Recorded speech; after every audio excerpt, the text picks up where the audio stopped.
In the last module, we covered aspects of acceptance and commitment therapy and its application to distress tolerance. In this module, we will cover another therapy, dialectical behavioral therapy, or DBT. DBT was developed in the 1980s by Marsha Linehan. It was originally developed for the treatment of suicidality and borderline personality disorder. The treatment has since been used to address a variety of mental health struggles. It is divided into 4 modules: mindfulness, distress tolerance, emotional regulation, and interpersonal effectiveness. For this course, we will mainly focus on the distress tolerance module. In their DBT workbook, Pedersen and Pedersen describe when to use DBT crisis survival skills or certain distress tolerance skills. They ask 3 questions of the reader. 1, am I able to solve the problem?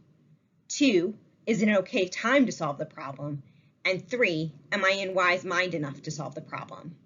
If the answer to any of these questions is no, then using distress tolerance is the way to go.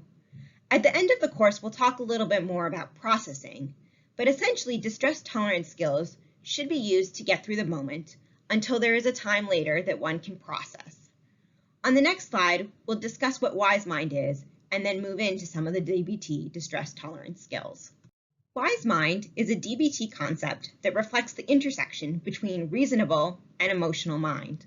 In wise mind, we consider both the states and reach a middle ground. For example, if I've had a long day and I've already eaten 2 cookies after a decent dinner, I may want a 3rd cookie out of comfort. This would be emotion.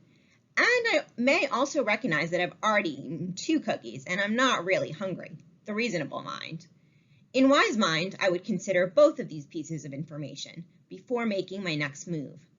If I was only in reasonable mind, I might dismiss the fact that I am seeking comfort from food.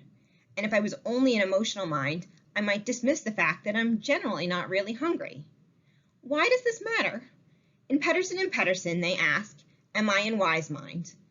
The thinking behind this is that if one is not overly emotionally or overly reasonable, then he or she might be able to make a decision or problem solve in that moment. But if they are overly emotional or they are overly reasonable, it might be better to use distress tolerance skills to kind of bring down that level of distress and enter a more wise mind mode. DBT offers many skills to increase distress tolerance. In the next several slides, we will go through a couple of them. I will note that many of these are more behavioral and require a break from the scene, which may or may not be possible in the immediate future. However, even if it's not immediately possible, they may be combined with other skills and used during a break. They are also excellent skills for after work hours to bring down the level of distress that has built up. The first skill we will discuss is called STOP. STOP stands for stop, take a step back, observe, and proceed mindfully. Going back to our trauma surgeon and the unarmed Black man, the thoughts and feelings may be strong and intense. Upset, angry, mad, sad. The urges to yell, scream, cry may all be there, and although they are appropriate, maybe not appropriate at that moment. As the trauma surgeon, I can stop for a moment, take a step back from the room or bed, observe my surroundings, the colors of the walls, the smells of the room, the sounds from the hallway. I remind myself where I am, I ground myself in the room, and I focus on what is happening. And then I proceed mindfully. I return to the bed and do the work that I know how to do. The next skill is TIP. TIP stands for tip the temperature, intense exercise, paced breathing, and paired muscle relaxation. Ways to tip the temperature include getting a cold drink, splashing cold water on one's face, or holding ice. Some of these activities can be done between tasks during the workday, or even part of the workday. For example, while I'm washing my hands between patients, I can shift the water to ice cold and give myself a quick splash on the face. Intense exercise can also be done during the day and before or after. Intense exercise doesn't have to last long, but maybe just a release to pent-up energy. It may just be running up a flight of stairs or doing 10 jumping jacks or going for a brisk walk or some sort of other intense exercise. The last two, paced breathing and paired muscle relaxation, we will cover in more detail later when we focus on breathing. These are both breathing meditation exercises and can be extremely useful. This next skill in DBT is called accepts.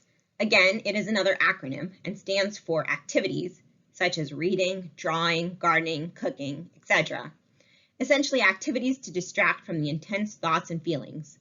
Note this also can include focusing in on work and the active movement of the body and one's limbs to carry out the task. The first C stands for contributions. In the current environment, we probably are all well beyond exhausted from contributions, but this can happen in different ways. Sometimes coming home at the end of a long shift and being exhausted, but still deciding to read a bedtime story to your child is so worth it.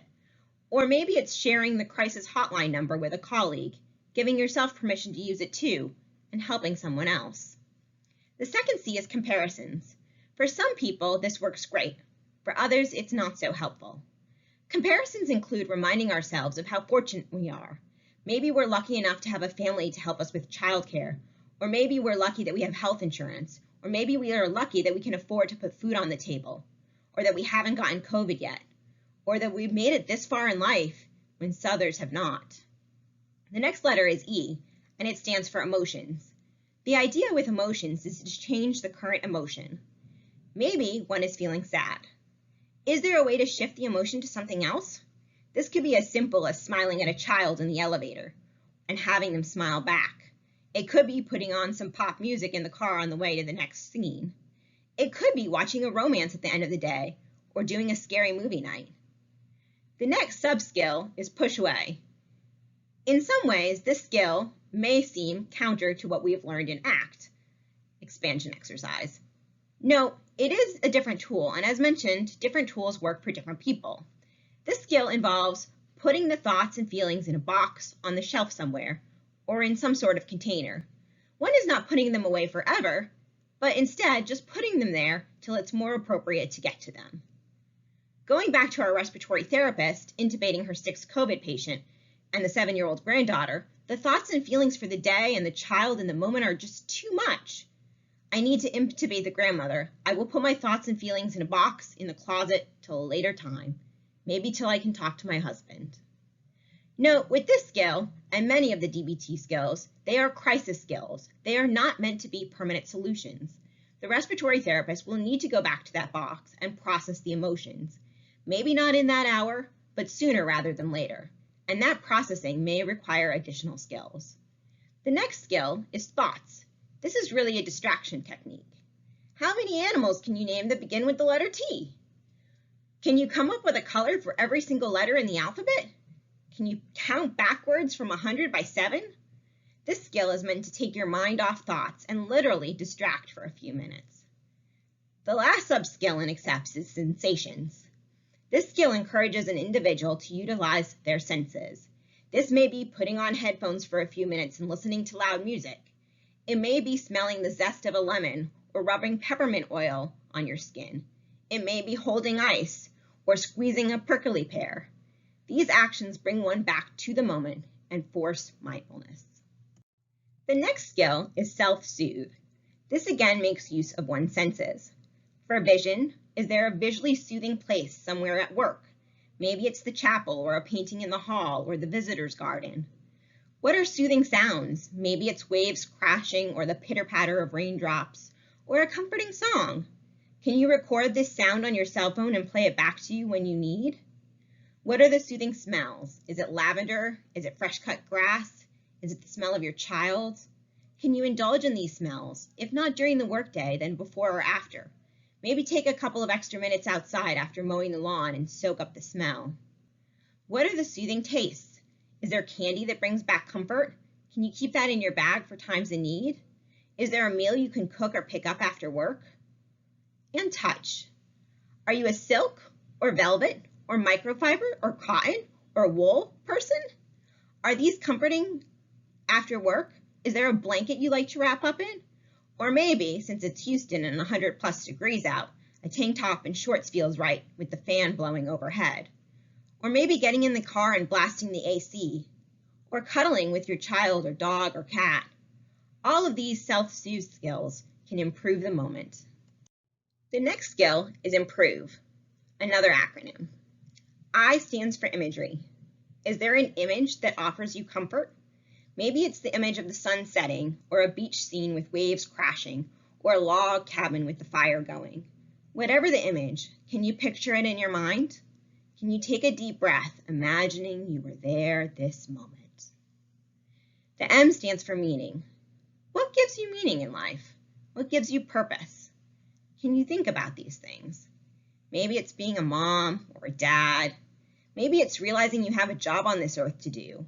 Maybe it's God, or just being part of the world. P stands for prayer. This can, but does not have to be religious or organized.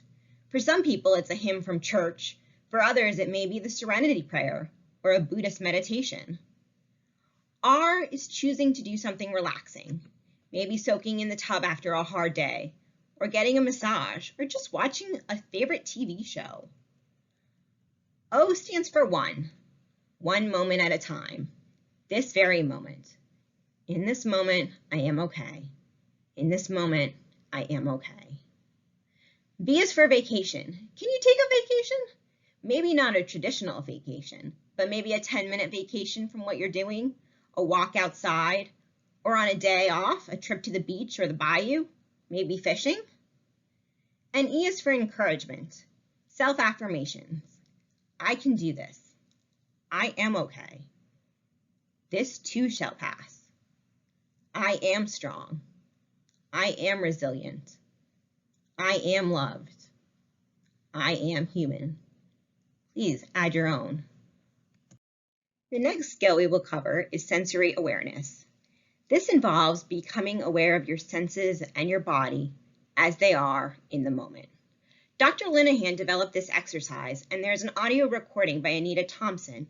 It's available to you on the link on the slide. A couple of questions that they asked during the recording are, can you feel your hair touching your head? Can you feel your belly rising and falling? Can you feel the distance between your ears? These are just a few of the questions that asked in this meditation, and it's very helpful. On the previous slides, we have covered many behavioral techniques to increase distress tolerance. These skills can help one distract or soothe or improve the moment, usually through some sort of physical behavior.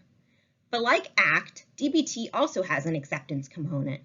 Two skills in acceptance are pro and con list and a concept known as radical acceptance. A pro and con list is a tool to use when trying to decide how to handle a distressing situation. For some, after a long day, they may want to engage in an activity that appears distressing, but they often regret later. Maybe it's eating the tub of ice cream, or having an extra drink, or using a substance, or lashing out at a spouse, or something else. Before engaging in the behavior, it can be helpful to make a pro-con list. Making a list, either mentally or on paper, which is what I suggest, can help one pause and evaluate the consequences. In this example, the individual is considering using a substance to calm down after a long week. They have been thinking about using a substance since Thursday morning, and it is now Friday night, and they're off the next few days. Pros to using the substance include immediate relief, but only temporary, and having that nagging urge subside. Cons could be losing family, legal consequences, emotional consequences, financial consequences. Pros to not using include feeling better, having better relationships with family and friends, saving that income that one would have spent, and using it at a sports game or a concert, and the ability to keep employment. Finally, the cons to not using is that it's hard and uncomfortable, and one may lose friends whom they are used to using with. Letting this all out may help avoid rushing into maladaptive behaviors in order to cope with the distress.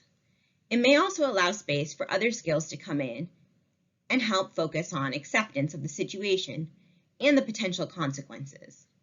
We all have a choice. The last DBT skill I will cover in this module is radical acceptance, accepting the way things are as they are. The situation in this example is I'm a nurse on a makeshift COVID ICU unit. There are 20 beds. At full staff, we have 12 nurses. Today it's a half hour into the new shift and there are only 7 of us. They're trying to get one more from another floor, but we're still way understaffed and all the beds are full. This is my 4th straight day and they told us it would be better by now.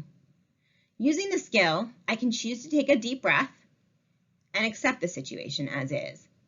I don't have the power to change it in this moment. It's hard, it's unbearable, but fighting will not help.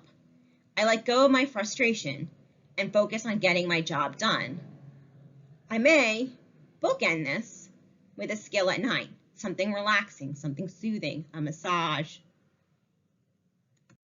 We have covered many DBT skills in this section. Many of them are behavior-based. It is now your turn to go out and try a few. See what works for you, what helps, what doesn't. Start populating a list of soothing smells, think about peaceful scenes, and maybe try some vigorous exercise.